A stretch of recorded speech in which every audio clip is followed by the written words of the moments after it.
আসসালামু আলাইকুম। আপনারা সবাই কেমন আছেন? তো আমি কালকে চলে আসছিলাম। তো আমাদের কবুতরগুলো ঘরে ফিরে নাই। তো সকালবেলা এসে দেখলাম ঘরগুলো খালি। মানে ঘরে সকালেও আসে নাই। এরপরে তো চালে তাকাইলাম। এখন দেখি চালের উপরে বসে আছে। পাশের বাসার ঘরের চালের উপরে বসে আছে। ওইখানেই বেশিরভাগ থাকে। তো এখন হচ্ছে আমি মুরগির ঘরটা খুললাম। মুরগি তো নাই। একটা শুধু সম্রাট বাবু আছে আর হাঁস আছে। আর এখানে একটা কুচে বসেছে আর ২ টা বাচ্চা আসলো। তো দেখাচ্ছি আপনাদেরকে খুলে। তো এই তো দেখেন। তো দেখেন আগে কিন্তু খোয়ারটা খুললে মুরগিতে মানে পুরো ভরে যেত। আর এখন দেখেন মুরগির খোয়ার খুলেছি কিন্তু মুরগি আসার খবর নাই, মুরগি নাই। আর এই যে দেখেন এটা থেকে একটা বের হলো, ২ টা ৩ টা বের হলো হাঁস আর হচ্ছে সম্রাট বাবু। এই হচ্ছে আমার মোরগ মুরগি, খামারের এই অবস্থা। হ্যাঁ, একটু দেখছিলাম ডিম-ডুম আছে কিনা, সেটা তো নাই। আর হচ্ছে এই যে এই ঘর থেকে একটা মরদেহ বের করলাম, মানে মুরগির মরদেহ। আর হচ্ছে ২ টা বাচ্চা পেলাম। এই যে ৩ টা ছিল, একটা মারা গেছে আর ২ টা আছে। আরেকটাও মারা যাবে দিনের মধ্যে, ওই যে ওইটা মারা যাবে দিনের মধ্যেই। আর আরেকটা আছে বাচ্চা, তো ওইটারও ঠান্ডা, প্রচুর ঠান্ডা। ফার্মি মুরগির বাচ্চা আছে একটা আর একটা দেশি আছে। এগুলো মারা যাবে, সবই মারা যাবে, থাকবে না কিছুই। আর এই ৩ টেই আছে এখন আপাতত এইখানে আরকি। এই জায়গায় এই ৩ টেই আছে। হাঁস ৩ টা আর মোরগটা। তো এগুলো ভাবছি কেটে ফেলবো, খেয়ে ফেলবো। আর যেহেতু এগুলো পেলে কোনো লাভ নাই, ডিমও দিচ্ছে না। আর সম্রাট বাবু তো ছেলে মুরগি, তো ওকে মোরগ, ওকে রেখে কি লাভ হবে?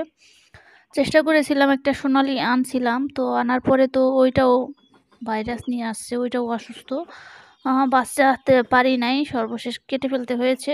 আর এখন আমি সম্রাট বাবুকেও সিদ্ধান্ত নিয়েছি কেটে ফেলবো। খামারটা একটু পাতলা পাতলা হয়ে যাবে পুরাই। এখন থাকবে শুধু খরগোশ ব্যালকনিতে, কোয়েল পাখি আর ওই যে কুচে মুরগিটা। আর এখানে একটা কুচে মুরগি আছে। তো এই যে এগুলো মারাই যাবে ২ টা। আর এগুলো কাটলে তো পুরাই শেষ। আমাদের কবুতরগুলো ঠিকমতো ঘরে ফিরে না। তো আজও ফিরে নাই, ওইখানেই আছে। তো চিন্তা করছি যদি খাঁচা বানাতে পারি তাহলে ব্যালকনির মধ্যে কবুতর বেঁধে পালাও যায়। আর কবুতরগুলো এই যেরকম করে দেখেন, রাতের বেলা যদি ঘরে না ফেরে তাহলে একটা বিপদ। কখন কোথা থেকে কি এসে নিয়ে যায় ধরে, বলা যায় না। তো হাঁস ২ টা আছে। হাঁস ২ টা থাকলে কি হয়েছে, ওদেরকে রাখা যাবে না। এখানে আবার পাখির ঘর বানানো হয়েছে। তো এখানে আবার হাঁস মুরগি পালাটা একটু সমস্যাদায়ক হয়ে যাবে। তো যতদিন পারছিলাম ভিডিও দিয়েছিলাম এবং চেষ্টাও করেছিলাম। তো এখন হয়তো আগের মতো ভিডিও দেওয়া হবে না। হয়তো ইউটিউব থেকে পুরোপুরি চলে যাব না। মাঝে, মাঝে হয়তো ভিডিও পাবেন আমার। হয়তো একবারে চলে যাব না। না, আমি যদি মুরগি বা কবুতর কিছু একটা পালি অবশ্যই ইনশাল্লাহ ভিডিও দিব আপনাদেরকে। তবে পুরোপুরি ওভাবে চলে যাচ্ছি না। মানে আপাতত চলে যাচ্ছি, আপনাদেরকে বিদায় জানাতে আসলাম আজকের ভিডিওটা। কারণ এরপর থেকে তো আমার কাছে কিছুই থাকবে না আপনাদেরকে দেখানোর মতো। কি দেখাবো বলেন? কবুতরগুলো এই যে এখন আসলো, খাবার দিলাম। তো আজকে সন্ধ্যা, আজকের কথা বলতেছি, আজকেও কিন্তু আসে নাই। আর এগুলো হচ্ছে সকালে আমি আসার পরে আসছিল। তো মনটা খুব খারাপ, সব কিছু চলে গেল আর কি। নতুন করে যদি আবার কখনো শুরু করতে পারি তো আপনাদেরকে অবশ্যই ভিডিও দিব, আপনাদেরকে আমি ভুলে থাকবো না। তো আপনারা আমাকে ভুলে যেয়েন না, যেহেতু আমি ভিডিও কিছুদিন হয়তো দিতে পারবো না। আপনারা যদি চান তাহলে আমি খরগোশ বা কোয়েল পাখি আছে আর হচ্ছে আমাদের গোল্ডি আছে ব্যালকনিতে, ব্যালকনির কিছু ভিডিও হয়তো শেয়ার করতে পারবো। আর ওই খামারে তো কিছুই নাই, খালি খামারে আর কি দেখাবো। তো যতদিন ভিডিও দিয়েছিলাম খুব ভালো লাগছিল, আপনাদের সাথে সময় কাটাতে পেরেছিলাম। আপনারা কমেন্ট করতেন, আমি কমেন্টের উত্তর দিতাম। তো এখন হয়তো হবে না, কিন্তু আপনারা কমেন্ট করতে পারেন যে পুরানো যে ভিডিওগুলো দেওয়া আছে আমার ইউটিউব চ্যানেলে আপলোড দেওয়া আছে, ওই ভিডিওগুলো আপনারা দেখবেন, বেশি বেশি করে দেখবেন, আমাকে অনেক দূর যেতে সাহায্য করবেন। তাহলে আপনার আর কি ওই ভিডিওর কমেন্টগুলো আমি উত্তর দিব, কারণ আমি প্রতিদিন ভিডিওর কমেন্ট চেক করি, মানে কোথা থেকে কোন ভিডিওর কমেন্টে কি আসলো না আসলো আমি খুঁটিনাটি দেখি। তো আপনারা যদি ওই ভিডিও দেখেও কমেন্ট করেন তো অবশ্যই রিপ্লাই পাবেন। হয়তো ভিডিও ঠিক মতো দেওয়া হবে না। তো আমাদের কবুতরগুলো কিন্তু খাবার খাচ্ছে। তো আমার খুব খারাপ লাগতেছে আর কি, এতদিন মানে ডেইলি ভিডিও আপলোড দিতাম, খুব ভালো লাগতো। আর আমি এই ইউটিউব চ্যানেলের জন্য কিন্তু আমার নিজের পড়ালেখাটাও কিন্তু প্রায় শেষ পর্যায়ে এসে পড়ছে। মানে পরীক্ষাটা আমি মিস করছি, পরীক্ষাটা দেই নাই।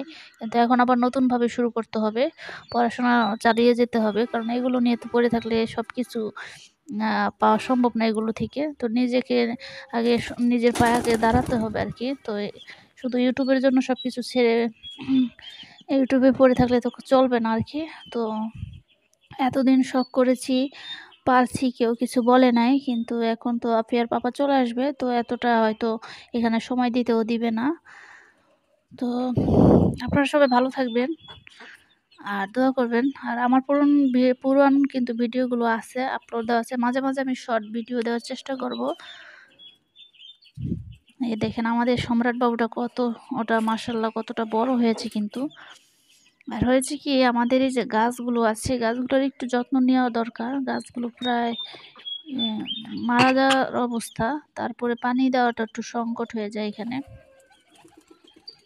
তো এখানে হয়তো থাকা হয় না আগের মতন, তো তার জন্য এরকম অবস্থা। আমাদের লেবু গাছগুলো দেখেন কি অবস্থা হয়ে আছে। যখন বৃষ্টির দিন চলে আসবে তখন কিন্তু এই গাছগুলোর সৌন্দর্যটা ফুটে উঠবে। আমাদের মরিচ গাছ, আমার ইচ্ছা ছিল আমাদের সম্রাট বাবুকে আরও পালার, আরও বড় করার, ফিটমেট খাওয়াবো ভাবছিলাম, তো তার সম্ভব হয় নাই। আরেকটা বিষয় কি, যে আমি যখন টপের মাটিগুলা বের করেছিলাম এর ভিতর থেকে কেঁচো, আর এই কেঁচোর কারণে হয়তো আমাদের গাছগুলো ঠিকমতো পুষ্টি পাচ্ছিল না। তো এই কেঁচোগুলো এখন আমি হাঁসকে দিলাম, হাঁস কিন্তু কেঁচো খায়। তো আজকের ভিডিও ছিল এই পর্যন্তই। আপনারা সবাই ভালো থাকবেন, সুস্থ থাকবেন। আসসালামু আলাইকুম।